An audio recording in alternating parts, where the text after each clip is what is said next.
Hi friends, అందరు ఎలా ఉన్నారు? నేను మీ Ramesh. Welcome to my channel Ramesh Telugu traveller and blogs. ఈరోజు టాపిక్ ఏంటంటే, ఒక చిన్న కంటెంట్ ఉంది, వెరీ ఇంపార్టెంట్, మీతోటి షేర్ చేసుకుందామని చెప్పేసి నేను బ్లాగ్ చేస్తున్నాను. అదేంటంటే, డబ్బు అనేది ఎవరైతే ఖర్చు పెడదాము అన్న పాయింట్ ఆఫ్ వ్యూలో ఆలోచించే వాళ్ళ ఇంటికి రాదంట. ఒకవేళ వచ్చినా కానీ ఆ ఇంట్లో నిలవదంట. ఎవరైతే డబ్బుని ఇన్వెస్ట్ చేద్దాము, డెవలప్ చేద్దాము అన్న పాయింట్ ఆఫ్ వ్యూలో ఆలోచన ఉన్న వాళ్ళకి మాత్రమే మనీ వస్తుందంట, అండ్ వచ్చిన మనీ కూడా నిలుస్తుందంట. చాలామంది అనుకుంటారు, డబ్బు ఉంటే కారు కొనుక్కునే వాళ్ళము, ఇల్లు కొనుక్కునే వాళ్ళము అనుకుంటారు మామూలుగా బాయ్స్ అయితే. అదే గర్ల్స్ అయితే చీరలు నగలు కొనుక్కోవాలి అని అనుకుంటారు. అలాంటి పాయింట్ ఆఫ్ వ్యూలో ఉన్న వాళ్ళ దగ్గరికి మనీ అసలు రాదంట. ఎవరైతే సేవింగ్ చేద్దాము అమౌంట్, ఒక సర్టెన్ పీరియడ్ వరకు సేవ్ చేసిన తర్వాత మన గోల్ రీచ్ అయిన తర్వాత అప్పుడు ఖర్చు పెడదాము అన్న పాయింట్ ఆఫ్ వ్యూలో ఉన్న వాళ్ళ దగ్గరికి మాత్రం మనీ వస్తుందంట. సో ఇది ఎలా అంటే, నేను ఈ కంటెంట్ ఎక్కడ చూసానంటే, లాస్ట్ వీక్ నేను ఒక టెంపుల్కి వెళ్ళాను. ఆ టెంపుల్లో ఒక గురూజీ అందరికీ చెప్తా ఉంటే నేను ఉన్నాను, నాకు అర్థమైంది. బట్ నేను దాన్ని లైట్ తీసుకున్నాను. సో సేమ్ అదే కొటేషను ఇందాక ఇన్స్టాగ్రామ్లో నేను రీల్స్ చూస్తూ ఉంటే అందులో సేమ్ కంటెంట్, సేమ్ డైలాగ్ మళ్ళీ వచ్చింది. సో నాకు బాగా స్ట్రైక్ అయింది. అయితే నేను మీతోటి ఇమీడియట్గా షేర్ చేసుకుందామని చెప్పేసి నేను ఈ వ్లాగ్ చేశాను.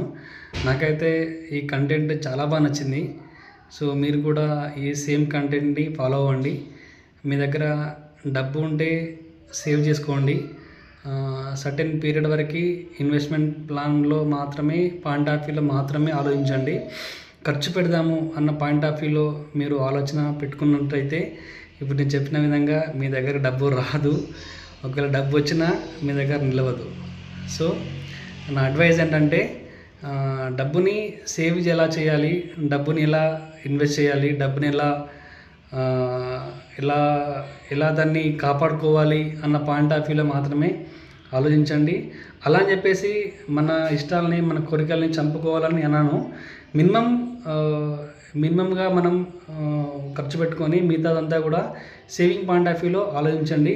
అంటే ఒక 100%లో ఒక 75 ఆర్ 80% ఇన్వెస్ట్మెంట్లా అలా ప్లాన్ చేసుకోండి. మిగతా 20% ఖర్చు పెట్టి అలా ప్లాన్ చేసుకోండి.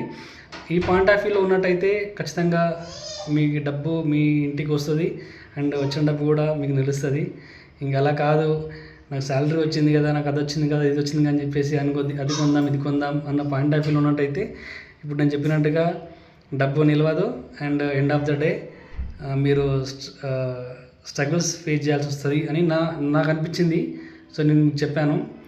సో మీరందరూ కూడా మనీని ఖర్చు పెట్టే పాయింట్ ఆఫ్ వ్యూలో కాకుండా సేవ్ చేద్దామనే పాయింట్ ఆఫ్ వ్యూలో మైండ్ సెట్ని చేంజ్ చేసుకున్నట్టయితే మీరు, మీ ఫ్యామిలీ అందరూ హ్యాపీగా ఉంటారని నాకు అనిపించింది.